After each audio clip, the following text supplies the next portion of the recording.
আল্লাহ রাসূল হাদিসের মধ্যে জানায় দেয়, মান আহাব্বা সুন্নতি ফাকাদ আহাব্বানি ওয়া মান আহাব্বানি কানা মাই ফিল জান্নাহ। যদি আমার কোন উম্মত যদি আমার কোন একটা সুন্নতকে ভালোবাসে, মহব্বত করে, মান আহাব্বা সুন্নতি, যদি কোনো আমার একটা উম্মত আমার কোন সুন্নতকে মহব্বত করে, তাহলে ফাকাদ আহাব্বানি, ওই ব্যক্তি কেমন যেন আমি নবীজিকেই ভালোবাসলো, মহব্বত করলো। আর যদি কেউ আমি নবীজিকে ভালোবাসে, আমি নবীজিকে মহব্বত করে, তাহলে তার ঠিকানা হলো ওমান আহাব্বানি কানা মাই ফিল জান্নাহ।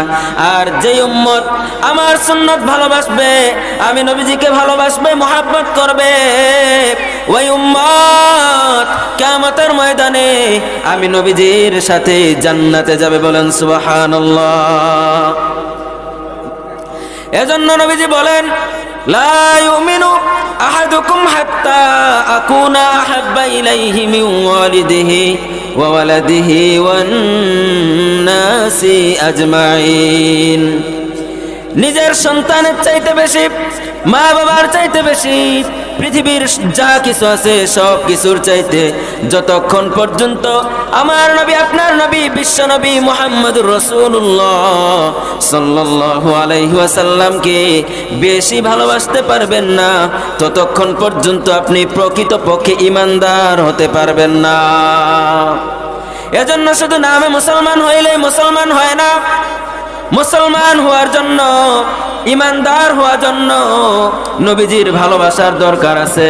নবীজিকে যদি কেউ ভালো না বাসতে পারে, ওই ব্যক্তি নামে মুসলমান হতে পারে, কিন্তু সে পরিপূর্ণ মুসলমান না।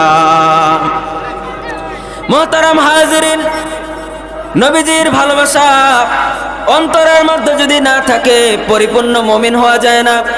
আল্লাহ রাসূল হাদিসের মধ্যে জানায় দেয়, মান আহাব্বা সুন্নতি ফাকাদ আহাব্বানি ওয়া মান আহাব্বানি কানা মাই ফিল জান্নাহ।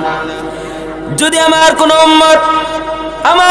উম্মত যদি আমার কোন একটা সুন্নতকে ভালোবাসে, মহব্বত করে, মান আহাব্বা সুন্নতি, যদি কোনো আমার একটা উম্মত আমার কোন সুন্নতকে মহব্বত করে, তাহলে ফাকাদ আহাব্বানি, ওই ব্যক্তি কেমন যেন আমি নবীজিকেই ভালোবাসলো, মহব্বত করলো।